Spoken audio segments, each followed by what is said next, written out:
The Spin-Off Podcast Network. This is Kiwi is back for a brand new season with more inspiring kōrero from special guests, including lead actor of global Netflix series Three Body Problem, Jess Hong. I've got into places where I never even imagined. And full-time Kiwi travellers and digital nomads, Dane and Stacey. What's a common misconception that people have about you and what you do? That content creation isn't a job. Listen to the new season of This is Kiwi, brought to you by the Spin-Off Podcast Network in collaboration with KiwiBank. Available now wherever you get your podcasts. Introducing our biggest GMC Acadia ever. Offering bigger screens, bigger views, and even bigger journeys. Live your biggest life in the all-new GMC Acadia.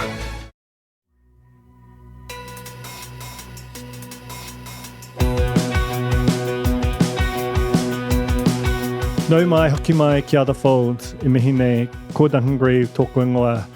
My guest today is Craig Fenton, who is the Chief Executive of New Zealand Rugby Commercial. If that institution doesn't sound familiar or sounds like a variation on one you know well, that's because it is new and it is a variation on New Zealand Rugby, the sort of organisation which owns and holds all of rugby in New Zealand. Essentially has a monopoly on it, which means it's got the All Blacks, the Black Ferns, Super Rugby, down into provincial and amateur club rugby.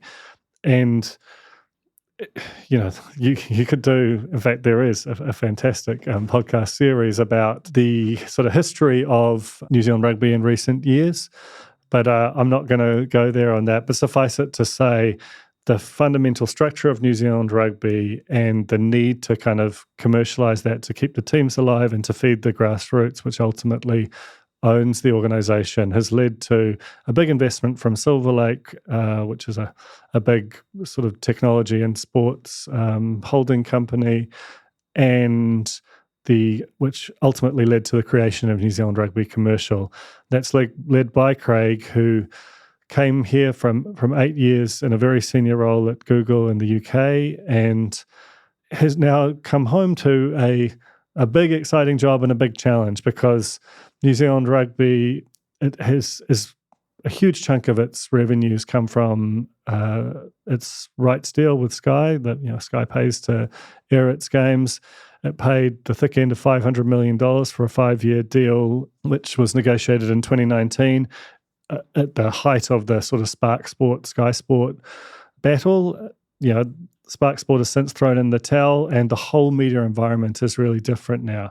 Since then, New Zealand Rugby has launched NZR Plus, which is it's a platform, it's a brand, but it could also be a way to go direct to consumer. So they've got a little bit of tension there, a little bit of a way of keeping Sky honest, but it's just a really, really different environment to be negotiating a rights deal in. And, while this is not necessarily a pure media conversation, sports is now by far the most valuable content in media. And in a local context, it doesn't get bigger than New Zealand Rugby. It's orders of magnitude bigger than anything else. It's as big as the rest of sports combined by a considerable margin. So I'm really, really excited about this. It's kind of a very special episode, an opportunity to really dig in on the business of rugby in New Zealand, how you value and split up sports rights, how you develop a brand like the Black Ferns, what the sort of challenges and opportunities are of the All Blacks, how Super Rugby interacts with the NPC. There's a whole lot in this, and I really, really loved the conversation. So this is Craig Fenton, the Chief Executive of New Zealand Rugby Commercial, on The Fold. Tēnā koe, Craig. Welcome to The Fold. Tēnā koe. Thanks for having me. I wonder if we could start with way back at the start of your career, and actually at the dawn of professional rugby. You were working at Simpson Grierson as a lawyer at the precise moment when rugby went through probably the biggest change in its history, which was the sort of what was called the Rugby War that ultimately ended with professionalisation coming on. I just wondered if you could cast your mind back and tell me what you recall about that period, sitting from that unique position you had. It's quite a long time ago now. Back in 95, 96, I was living in Wellington. I was practicing law at the time. It was my first career or vocation out of university with a company called Simpson Grierson. And one of the clients of the firm was New Zealand Rugby Football Union, as it was at the time. And there was it went through a number of stages. The first stage was I think a bit of an existential challenge because the game was amateur at the time. And players would do little promotions on the side, but they weren't permitted under the rules, the International Rugby Board rules, now World Rugby rules, to earn a living from it. And as a result of that, there was a bit of a player drain. People like Mark Ellis and Matt Ridge went to league. There was a rival bid that came in, sort of contrary to the IRB. I think it was Kerry Packer, World Rugby Corporation. And actually, most of the professional players, if not all of them, at the time signed up. And World Rugby, or IRB at the time, then sort of, I guess, got a bit of a shock from that, came in, declared the game open, which means you can now be professional. And on the back of that, there was a rival bid from News International that came in. I think it was $550 million at the time. And through the intervention of leaders like Jock Hobbs, those players came back, and the rest is history. They signed up under that News International deal, and that was the first occasion that really pumped media money into the sport and created the professional game as we now know it. Yeah, it's fascinating to think, about how close it was to for all of the, international or national boards losing control of the game, and what a sort of alternate history might have looked like. Yeah, that's right. So, I wonder if you think about that period and the sort of competing visions for rugby and that sense of fear, but also of hope and optimism, what do you think some of the people who, and you're one of them, who worked on it how would they view the evolution of the sport from that sort of standing start to where it sits now? Well, in a way, there's it's been through some evolution, but since the inception of media money in the sport and the advent of its professional characteristic, it's not much has changed. I think in the sense that there's on the one hand, a fantastic performance product that plays out on the field, this wonderful 130-year history that we have of the men and women in black. And, that I hope is, at least another 100 years to come. But the commercial element of the sport has been there for a good quarter of a century, and the composition of that commercial revenue has changed over time. The thing that's fundamentally shifted, and this is the really interesting thing, contrasting then and now, is the way fans consume and enjoy the sport. That has fundamentally changed over that period. So I actually want to dig into that, because I think that's a lot of the sort of challenge and opportunity for New Zealand Rugby Commercial. But returning to your career, you had a great job in the UK, very senior at Google, one of the biggest companies in the world. What was it about the opportunity of running New Zealand Rugby Commercial that sort of drew you back home? Well, many things. I think fundamentally, this is my tribe. I'm a Kiwi. I grew up in Auckland, had some early involvement that you alluded to already from a professional perspective, and it's kind of in the bone marrow.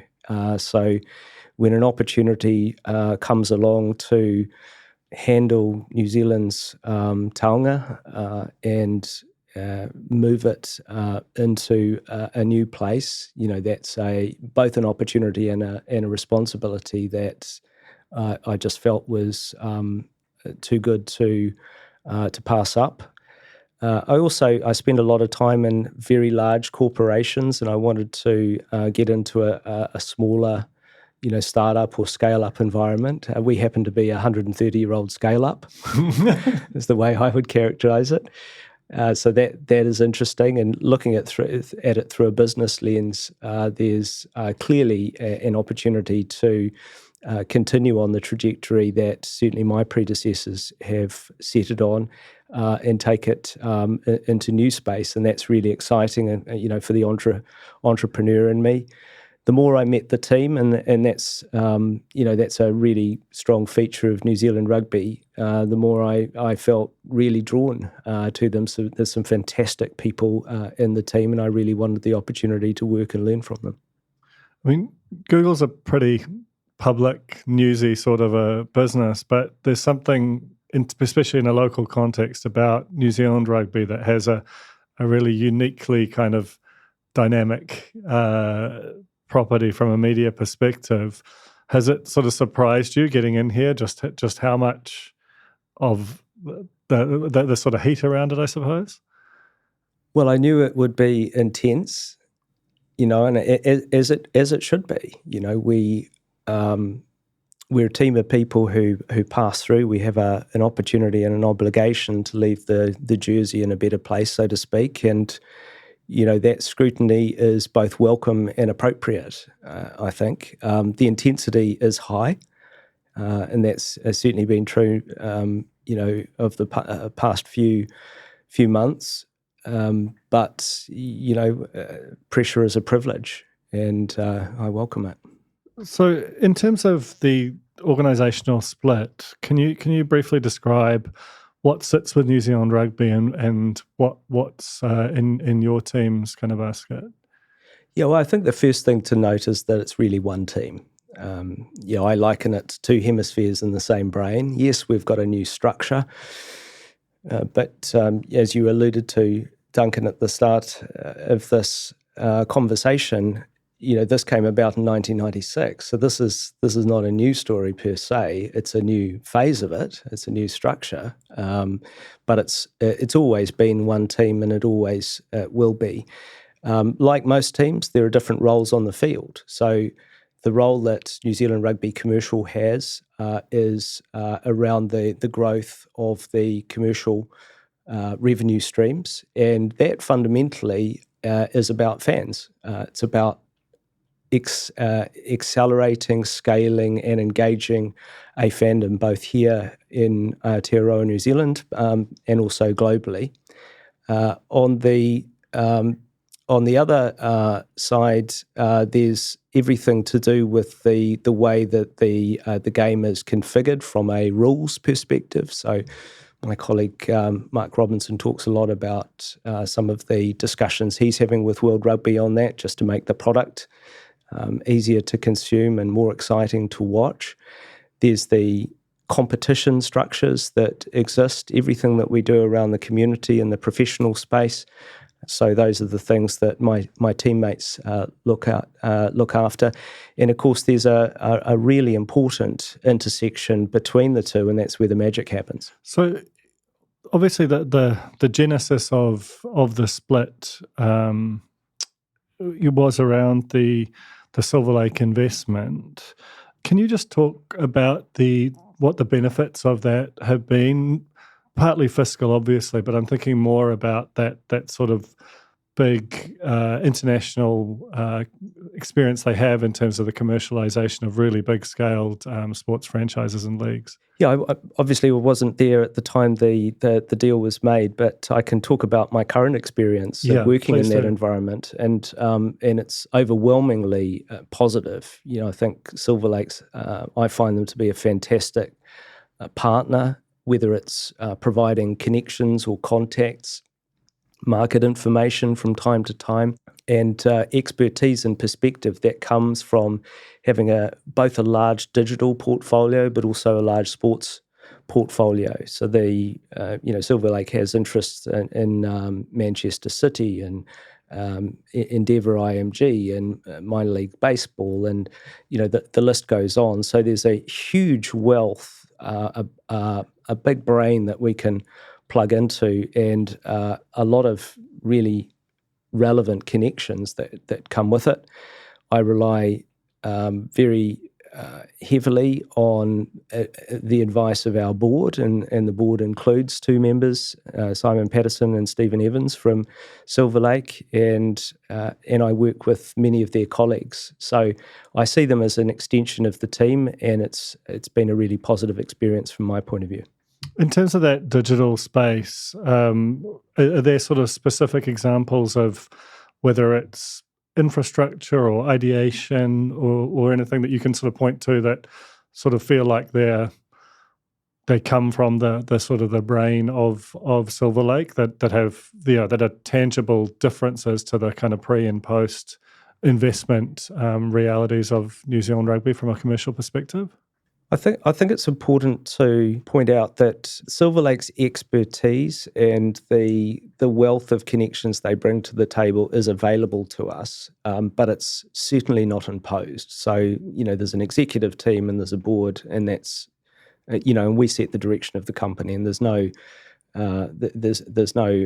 influence or dimension that, distracts from that, only a fuel that helps power it. The experience, particularly in the media market, there's a number of sports brands who have gone through an evolution of creating a much more digital-first fan experience is extremely helpful, whether that's UFC as an example, or some of the football or soccer brands, as we call it here. And also some of the experience in some of the new markets that we're looking at, that's an important dimension or lens that they can bring as well.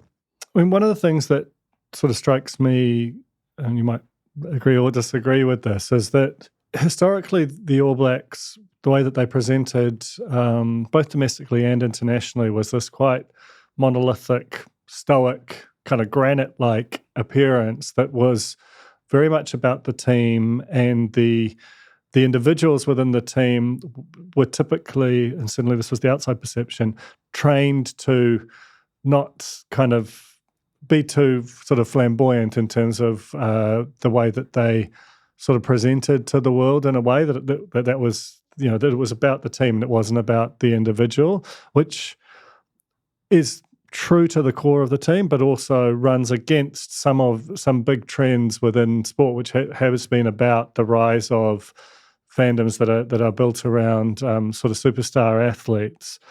Do you agree that is a tension, and is there a kind of an evolution taking place that allows the All Blacks in particular, because the Black Ferns embody that, is the interesting thing, but the All Blacks haven't historically.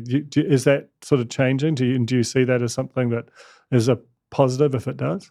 I think there's probably an evolution there. Having spent a lot of time with players and the management groups that sit around the players across the portfolio of teams that we represent, I think they would all talk in terms of the team. If you say, great result on Saturday, their language in response to that would always be about the team, because it's great teams who persevere on a sustainable winning basis over time.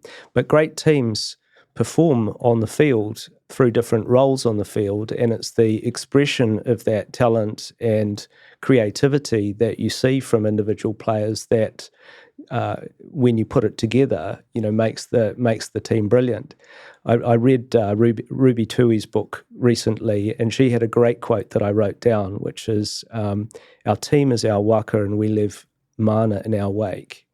And I think the metaphor works really well to describe, as best I can, the ethos that I get from the team, which is the team, the waka in this case, has its own identity. It's a thing that moves forward. It's a vessel with momentum.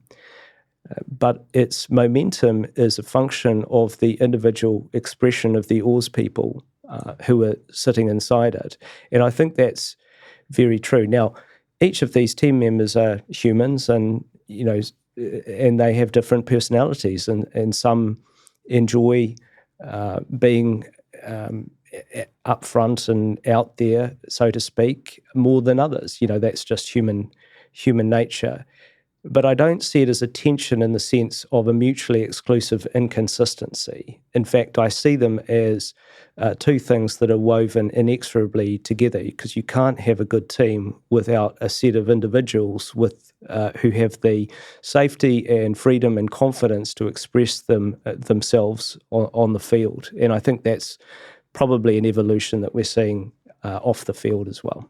Do you feel like the sort of relationship between the players' union, player agents, and the kind of commercial partners is operating in a way that's sort of optimal for the game? Or do you think that there are improvements that you can make in terms of how you can align these sort of incentives that might allow everyone to better realise their ambitions? Well, from my experience, Rob Nichol, as an example, and his team is an incredibly important thought partner of mine.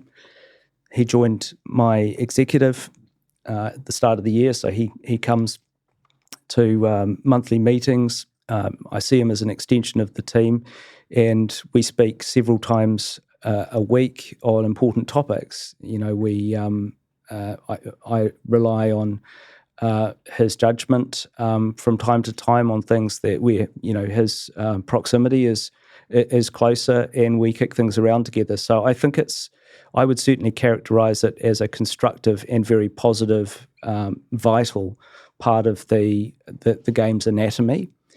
It would be crazy of me to say that there's no room for improvement. There's always room for improvement. I think if Rob were here, he'd say the same thing. But from my perspective, it's in a really good place, and we'll continue to evolve it.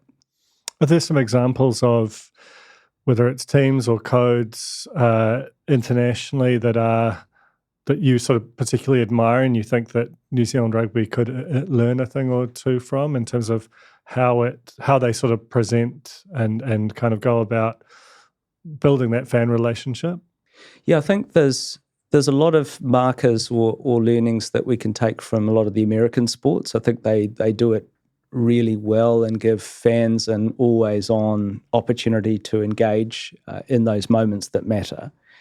And we've been historically, I think, pretty good at putting on those big tentpole moments of tournaments and matches. I think where we've got room to improve, and that's certainly the direction that we're trying to take it in, is lifting that engagement in between those tentpole moments. And if you're a fan of the sport or the culture it stands for, or even some of the lifestyle elements of it, you want to engage. And the data tells us that most of fans' engagement is actually outside the games themselves. If you're interested, you're going to go down that vortex and you're going to look at what players do in their spare times, what their diet is, what they do from a training perspective, listen to their stories, find the human behind the player. And I think there's a lot that we can do there, a lot that we can learn from American sports. I think UFC does this very well as well. So, yeah, look, there's always opportunity to learn and steal with pride or copy with pride where we see good practice that's resonating with fandom. One thing which strikes me when I look at the sort of four core American codes, the likes of the NRL and the EPL, even emerging in a way with the UFC is over a much shorter period of time, is that there's a level of continuity in terms of how the competitions are structured, and particularly on the team side of the sort of franchises, which hasn't always been there, whether it's naming conventions or sides coming in and out. Do you believe that is or has been an issue and for New Zealand Rugby in terms of its properties? Obviously, we've had continuity, but the competitions have changed. And do you think that that's something that you would like to sort of influence to develop a more kind of solid and kind of contiguous element?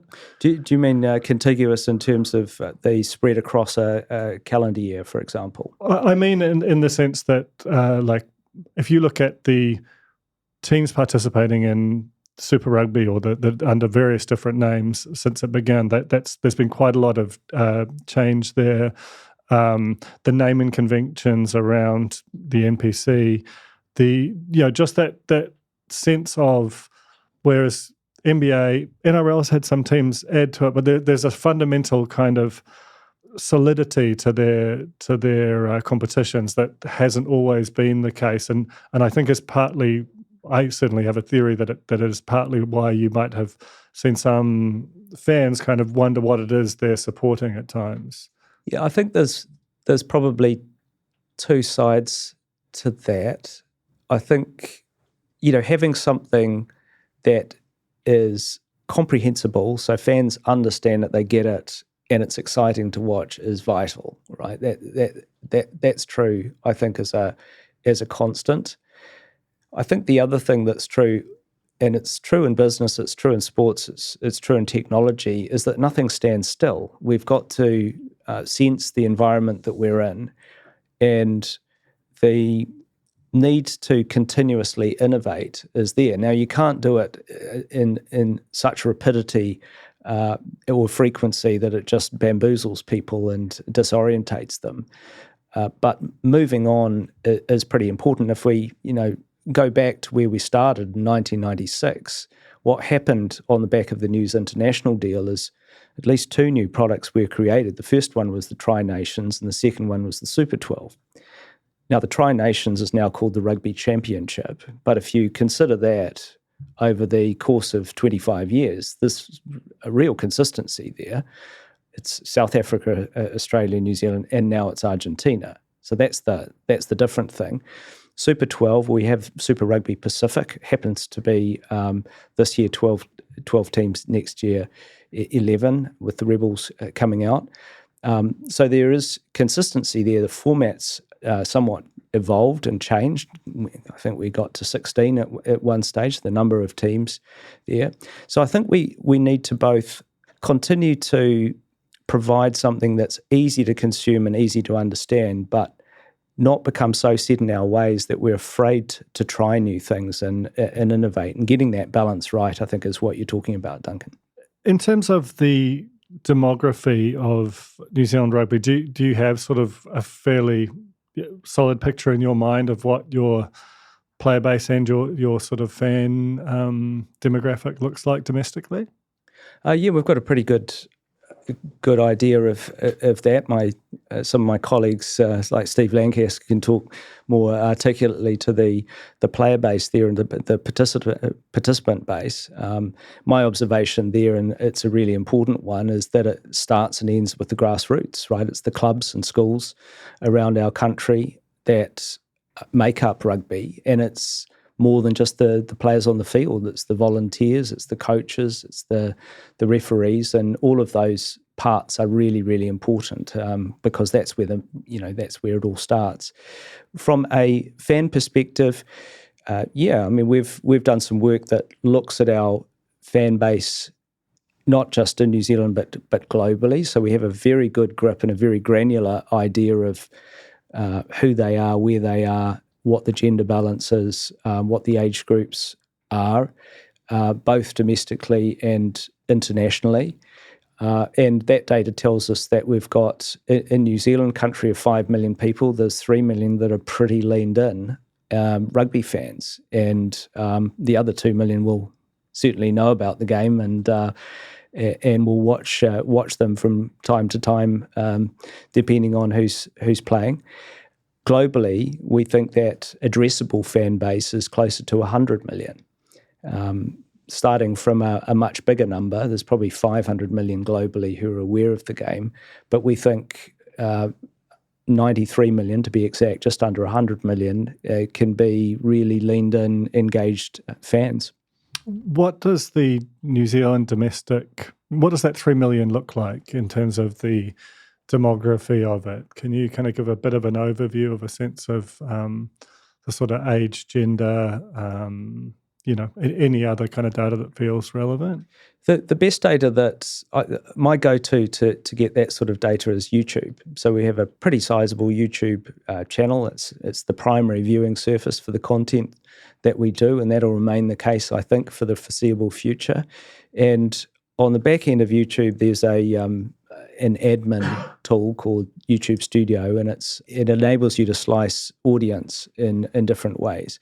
So what I see in that data that is interesting is that the demographic is an unusually broad age group. So YouTube typically is 18 to 35. If I look at our demographic on YouTube, it's much broader. It goes all the way into the 50s and 60s. So that's, I think, a good thing, and it's evidence that we have a sort of broad and solid base that transcends those age groups. It's male skewed, but that's changing. I think there's an increasing number of female fans of the game, and that figure is growing, I think, alongside participation and the fantastic success we see of the Black Fern Sevens and our other brilliant women's teams. It's throughout the country, and I think if you lined all of that data up and then sort of put it end to end, what we'd see is a slightly older skew on the linear consumption of rugby, and a slightly younger skew on the digital consumption, and that then goes into the platforms themselves. So Facebook Blue would be I would say a medium to old demographic, whereas Instagram, Snapchat, TikTok tend to skew lower. YouTube sort of covers the breadth. I guess the reason I ask is because there's been a thesis that by going with Sky and having so much of the content effectively paywalled, that as that platform aged and as the content kind of was kept away from, not entirely, but largely away from half the population and probably a younger half of the population, that over time New Zealand Rugby sort of eroded some of its younger fan base in a domestic context. Do you think that, do you have any sympathy for that argument? And that there is a youth problem for rugby that you can start to address with the next rights deal? I think there's definitely opportunity to better reach a younger audience, and that is front and centre in the digital elements of our strategy. We may talk about NZR Plus, but that's fundamentally a content play, and it's a content play that is skewed across those digital platforms, and giving fans not only match content to watch, but what we call shoulder content, so stories about the players, docos, magazine-style shows, etc. So I agree with the contention that it's definitely an opportunity, and I think there's upside that we're swinging for there. Is it a problem? I see it more as an opportunity of growth. Sky's a fantastic partner. We're in really constructive discussions there, and if Sophie were here, I'm sure she'd say that Sky's portfolio is not just linear. They've got digital properties as well, and that's true. This episode is brought to you by Opel, the first over-the-counter daily birth control pill available in the U.S. Opel is FDA approved, full prescription strength and estrogen-free. Plus, there's no prescription needed. Finally, the days of needing a prescription for birth control are over. Opel is available online and at most major retailers. Take control of your health and reproductive journey with Opel. Birth control in your control. Use code BIRTHCONTROL for 25% off your first month of Opel at opel.com. You're in currently an exclusive rights negotiation with Sky, and I won't ask you to litigate that here, but I am sort of curious because the last rights deal was fairly substantial, the biggest ever to that point, but it was also negotiated in an environment where you had Spark Sports and there was a greater, more obvious competitive landscape than currently exists. There's been a lot of conjecture that the next deal won't be nearly so large, and yet there are expectations for New Zealand Rugby Commercial to sort of over time sort of step change upwards the revenue. How will you square that circle? If especially because it does look like you're having an auction with one bidder at the moment. Yeah, I'm not going to comment on the conjecture. We are in discussions. They're constructive discussions. I think very highly of Sophie Maloney and her team, and I'm very confident that those discussions will continue in the constructive manner that they're running in at the moment. They're a really important partner of ours. The global business of New Zealand Rugby Commercial is just that. It's a global business, so the domestic part of it is really, really important, and it starts at home. But we sell media in every market in the world, so not just New Zealand. And we've talked a lot about the rotation or evolution of the way fans consume rugby content or any entertainment content. That's changed. That's the thing that's changed vastly since 1996. So we've got our eye firmly on the diversity of canvases on which we can present the product and through which fans can consume it. Linear is a really important part of that, and it will remain a really important part of that, but it's not the only part of it. And if we turn the telescope around and think fan back, if I want to consume rugby content, the reality is they consume live, linear, long form, short form, audio, like we're doing at the moment, and a lot of other formats in between. And they do that across 4 or 5 different platforms. It's not just one. So our philosophy is very much you need to show up and meet the fan where they are and not have the hubris to expect them only to watch in the format that you choose, in the place that you choose. I mean, which I think is an admirably fan-centric point of view. The only hard part is that some of those platforms you can expect a far higher revenue multiple per fan. YouTube, there are some, there's a decent revenue share there, but once you get into TikTok and Snapchat, I'm not aware of many sports organizations that are making significant revenue out of there, at least not direct revenue. Is there a danger of, by sort of switching the NZR Plus focus more to a non-owned platform in YouTube, that you end up building up large audiences, but you can't necessarily turn that attention and that fandom into revenue at anything like the same scale you could through the previous paradigm? Well, I come from the YouTube world, so I've seen really... Hey, it's good business for Google. It's great business for Google, but creators get 55% of the revenue, the ad revenue on platforms like YouTube. And I'm not here wearing a Google hat, but I've seen fantastic examples of that playing out. And today's reality is that the largest audio-visual platform in the world is YouTube. That's true domestically and it's true internationally. And that's only going to head north. There are 2.8 billion monthly active users. There's 600 hours of video uploaded every minute, 24/7.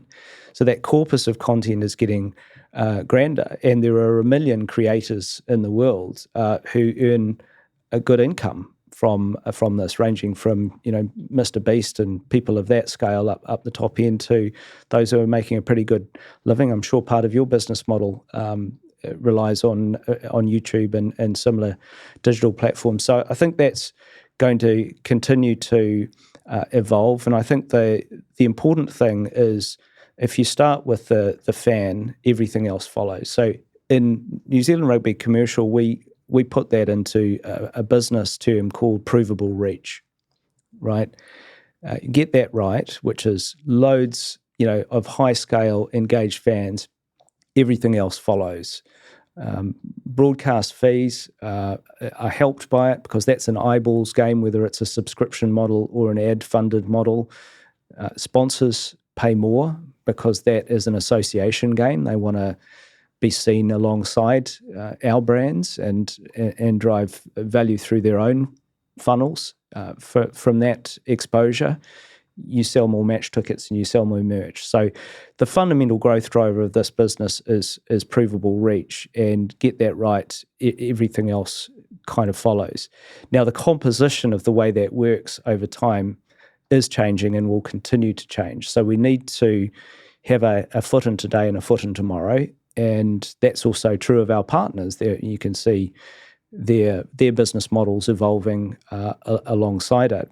And what you're alluding to, Duncan, sort of goes to the heart of a business like ours, and I suspect a business like yours.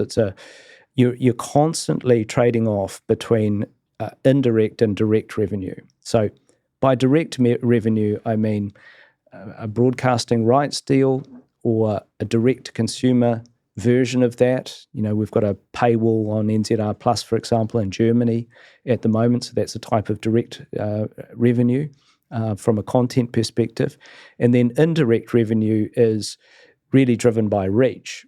And you get the most reach if you've got content that's freely available. And most of that consumption happens on social platforms.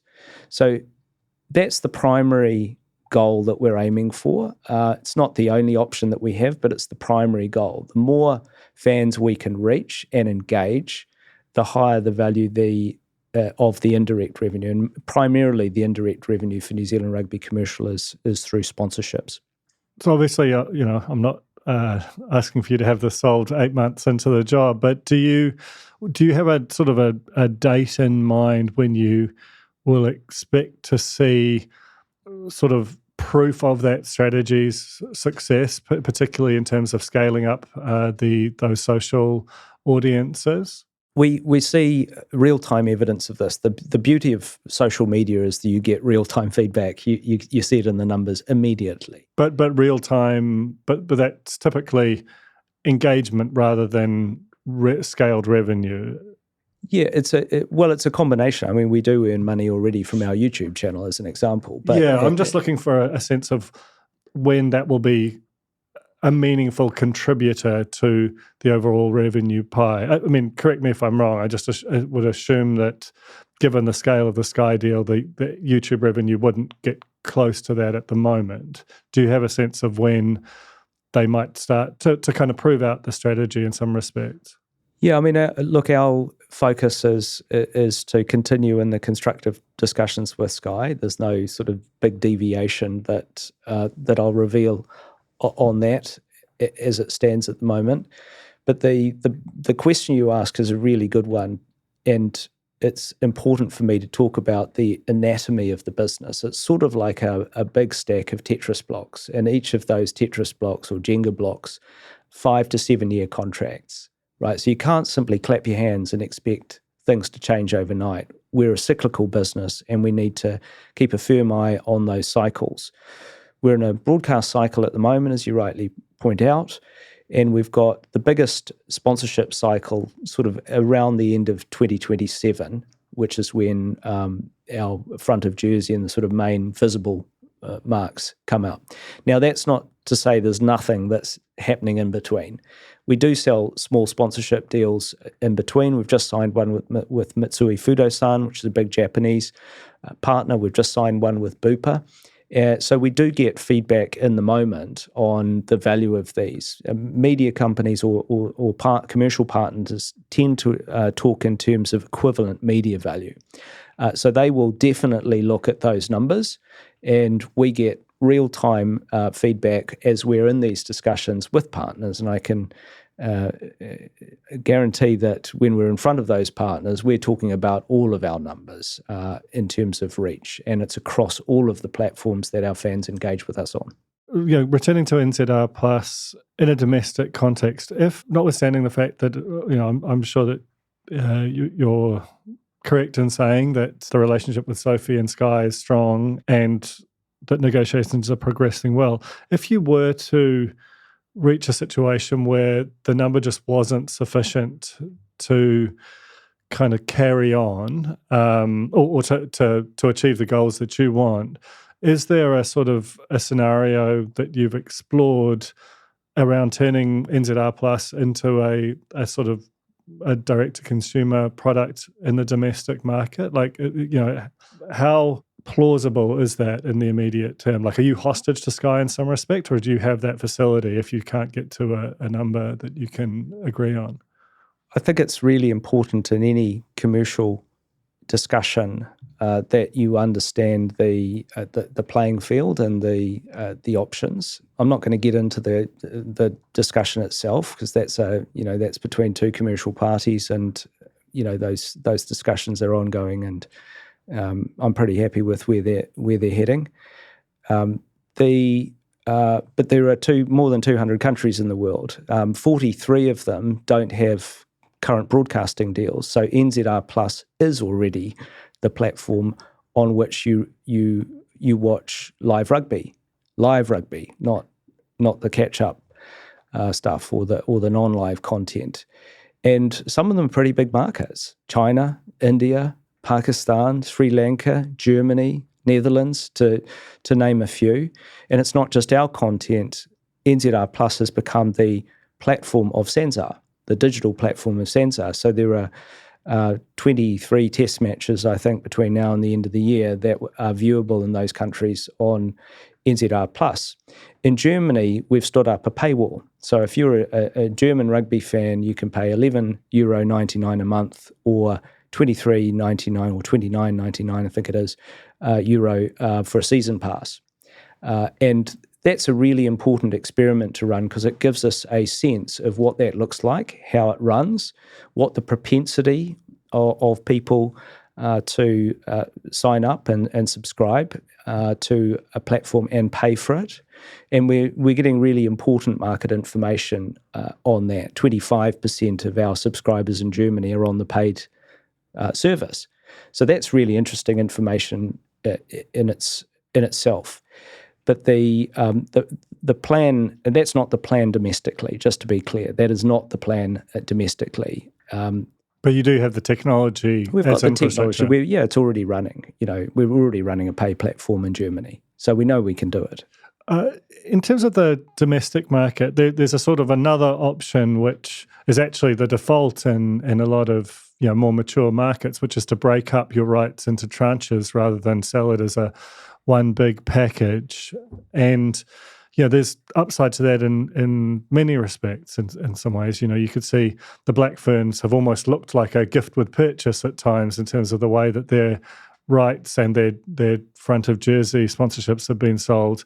There's an opportunity to capitalize on the way that they've become such a phenomenon by packaging them separately. And are you exploring the idea of potentially breaking up the package so that it's not one all or nothing type deal, but it's actually a few different providers could have different aspects of it?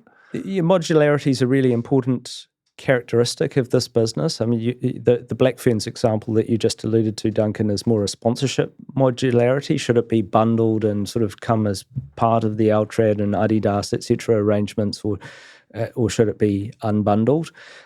These are live questions that we are looking at, and I think it's a really important one, actually, in relation to women and girls rugby and the Black Ferns in particular. They're a fantastic property, and there are companies out there who just want to sponsor women's sport. So it's definitely an option that we want available to us. On the media front, there are already modules. So if you think about the June, July test matches here versus the Northern Hemisphere ones that happen typically around November, they're different media modules. You can watch them in New Zealand, but there's a different transaction under the covers on that. So understanding the modularity of those media rights globally is important. I mean, let me put it another way then. Do you think that New Zealand rugby historically maybe didn't have enough modularity, and that were it to, New Zealand cricket, by all accounts, has been really pleased with the flow-on impact to sponsorships and to attendance that's come from the basically accidental discovery of what happened when Spark Sports rights went to TVNZ. Have you watched that with interest? And would you like to see what would happen with having more rugby product in front of some of those kind of audiences? Yeah, the cricket example is a really good one, and free-to-air has been really, really positive for them. We do have rugby that is available free-to-air right now. We've got grassroots and Heartland Rugby. But in terms of the real scale kind of competitions and on the biggest channels is what I'm thinking. Look, I think you've got to keep, I think, the mind open on various different options. And if you're talking about free-to-air versus paywall, the play there is between reach, in which case you're playing for effectively sponsorship value, in our case, that indirect revenue, versus direct revenue, which is a media fee associated with a subscription product. And do I have a view that we've lacked modularity in the past? Not particularly. I mean, I think it's, we're in a pretty good place, I think. My predecessors have done a fantastic job, I would argue, in getting us to where we are. And the context for those decisions changes. So what might make sense in one cycle might not make sense or as much sense in a different cycle. So I think you've just got to keep an open mind to these things. I mean, on that basis, like you look at someone like TVNZ, which, a few years ago, when it was much more solidly profitable, you could imagine making a decent run at it. Politically, that might be difficult now with it in such a loss-making position. Would you, again, notwithstanding the fact that you're currently exclusively negotiating with Sky, but could you imagine negotiating with, say, where you forewent some kind of noble direct revenue and in favour of, say, a revenue share? Like how broad-minded are you, I suppose, is what I'm thinking. I'm completely broad-minded.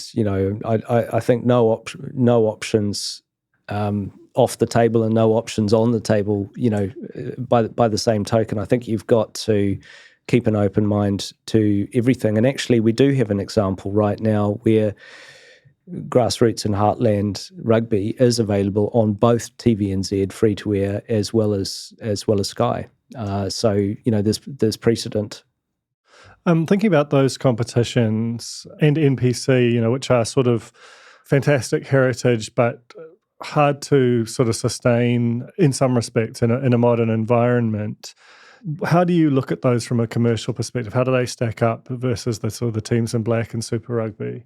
What's important in fandom more generally, but at the point of consumption, is continuity, right? You don't want to, watch for a month and then miss 11 months. You can't get access to it. So the advantage of the domestic competition schedule, whether it's Super or NPC, is it gives really good coverage throughout the year. There's always good quality rugby available.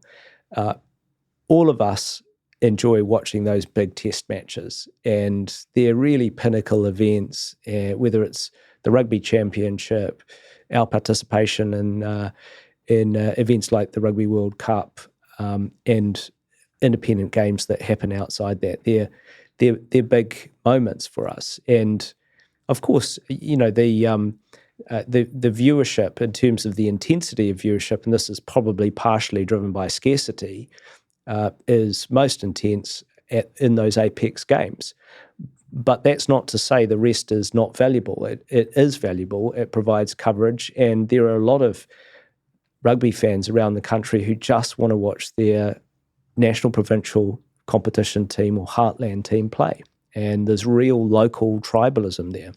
I mean, that's true, but at the same time, there's something unconventional when you look at the product lineup for New Zealand Rugby being a small country which has at least three, almost four distinct tiers that you're trying to get covered, versus a lot of the examples that you cite really tend to focus hard around one property above all else. And then the international is there's a more scarce product which runs with a shorter window, and the sort of Premier League, not meaning them specifically, but typically runs for a longer period of time. Would you like to see some greater sort of logic to the way that these various competitions are sort of layered and staged, in terms of over time? Would that be more helpful to kind of achieving the sort of commercial goals of the organisation? I think the good thing about the digital age is that you don't have to guess, right? You can easily ask the audience, because the audience... So you'd like to be driven effectively by what the data will start to deliver you over time? Yes, and I think any reasonable business person would say that, whether they're in media or any other industry. So if we are genuinely a fan-centric business, and we are, then the question needs to start and end with the fan. What do fans value?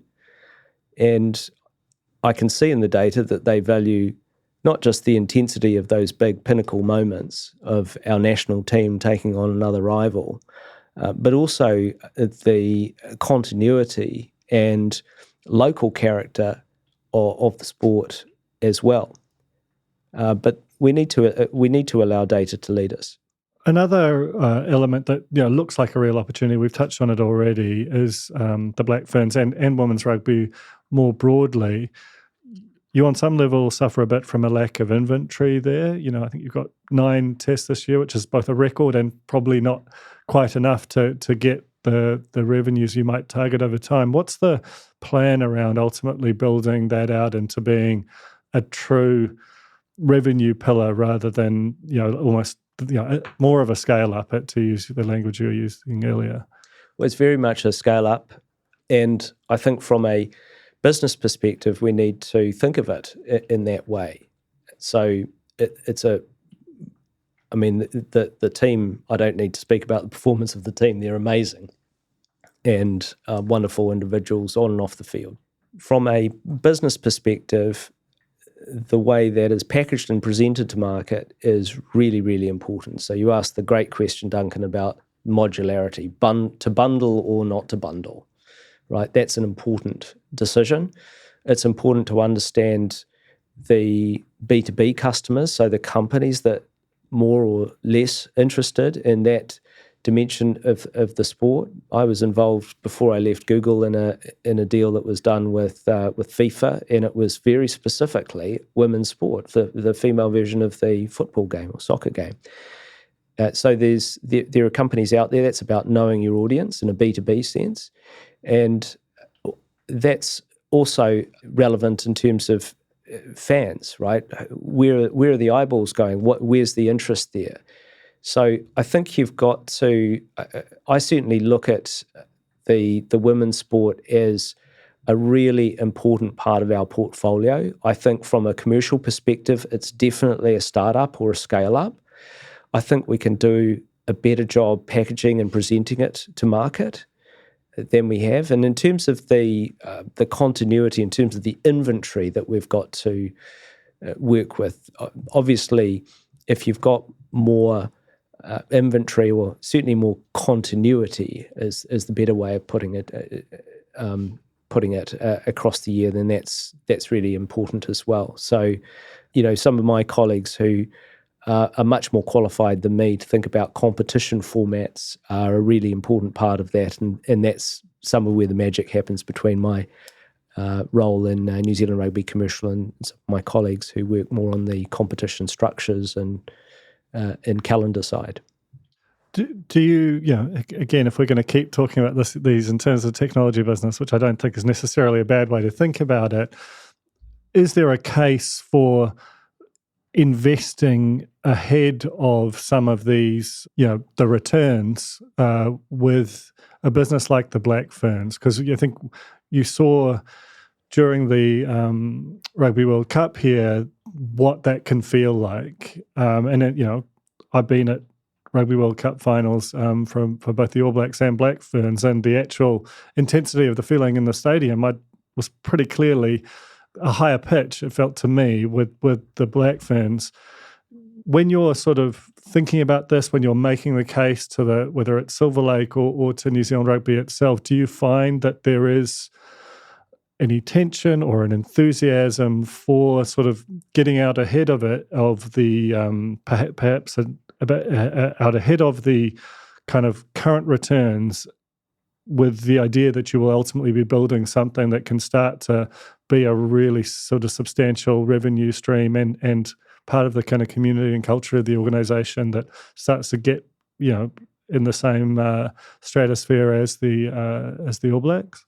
Yeah, I think it's important to consider the investment. We are investing and will continue to invest. Full stop. But it's about the scale of the investment and then what you might imagine as a return as a result. Yeah, and any sensible conversation about that is about whether the investment is throttled at the right pace, if the scale is right. You need to have a view of the world, a theory of the case, if you like, a business case, which says we think this is where it's going from a business perspective. And I think it's important also to add that not everything that we do is about business. Some of it just makes sense in and of its own in terms of developing a healthy participation and ecosystem. So I think we have a very balanced point of view on that. What we're investing on, at what pace, with what stage gates and proof points is a live and frequent topic of discussion at our board, and it should be and will continue to be. Lastly, you've come into this role at a time when there's sort of ambitious goals for the organisation, but they're particularly in the domestic environment, whether that's from a media perspective or a broader economic perspective. It's probably, I don't think anyone's going to pretend that it's a sunny day outside in that sense. How confident are you that the sort of fairly ambitious financial goals that are sort of starting to kind of ladder up into the future, which will ultimately, you're building some of those with negotiations that are currently ongoing. How confident are you that you can hit those targets? I'm as confident today as I was when I took the job. I think we've done a really prudent cycle of unpacking that, taking it down to the first principles and building it back up. We're a cyclical business. We're in one cycle now. The other cycle is at the end of 2027. So no one should be under any illusion that things change overnight. But you've got to have a point of view on what matters. Our point of view is that it starts and ends with the fan, or what marketers would call provable reach. And if we can get that right and produce a fantastic product that's always on, that engages an increasing corpus of global fans, everything else follows. And it's not that we need to, watch the clock and wait for a big reveal. We get evidence of that along the way. I think we need to be prepared to continue to try things and be prepared to fail along the way. You learn a lot from the failures. The trick there is to fail fast, right? If you're trying something new. So that's what innovation's all about. What we need in the business over time to build real value is a very clear-eyed view on what the fundamental growth driver is. We believe it's about the fan and provable reach in business terms. And if we can serve that goal well, we think the value in the business will continue to build. And that's why we did NZR+. NZR+ is often reported as the player, the platform that you actually go and watch the videos on. That's simply a channel. NZR+ is fundamentally a content strategy, and it's a content strategy because it's that content that fans experience our teams and our games and our brands through. And most of that content that they consume is outside the matches. The matches are important, but it's outside the matches. So we need to give those fans an always-on snackable engagement so that they can disappear down that vortex and roll around in the brilliant stories of the people behind the teams, and as well as the teams themselves. So that's our conviction, and I'm very confident in that direction. Just finally, on NZR Plus, you talked about failing fast and about a misconception around its strategy. I just want to confirm, so was it always viewed as this holistic kind of content hub which would have a platform as part of it, by no means all of it, or is that a sort of evidence of an evolved thinking about what its role is in terms of the commercial strategy? I think it was always about serving fans with great content they find engaging and entertaining. We're a media and entertainment company on the commercial side of things. I think there's definitely evolution in the way that we think about that. We're platform agnostic. These are channels, and that comes from the belief that we need to meet the fan where they are, in the formats that they consume, on the platforms that they consume it. That's the most important thing. And that's where the investment is. The investment's in the content. It's not in the channels. Is it helpful to have our own version of that in NZR Plus, the player? Absolutely yes, because we don't need any third party's permission to do stuff on there. We've got things like Play Predictor. We'll be launching Fantasy in the new year, and that's stuff that you can just do on your own canvas that you've got to paint with. But it's certainly not the be-all and end-all. We want our fans to enjoy the content in the formats and in the places they find convenient, and that's the focus of NZR Plus. Well, thank you so much for coming on the fold, Craig. I've really enjoyed being able to get deep and into the kind of weeds of the sort of sports entertainment world with you and with these teams that are so sort of fundamental to our sort of culture and society. So yeah, really appreciate you coming on. My pleasure, Duncan. Thanks for having me.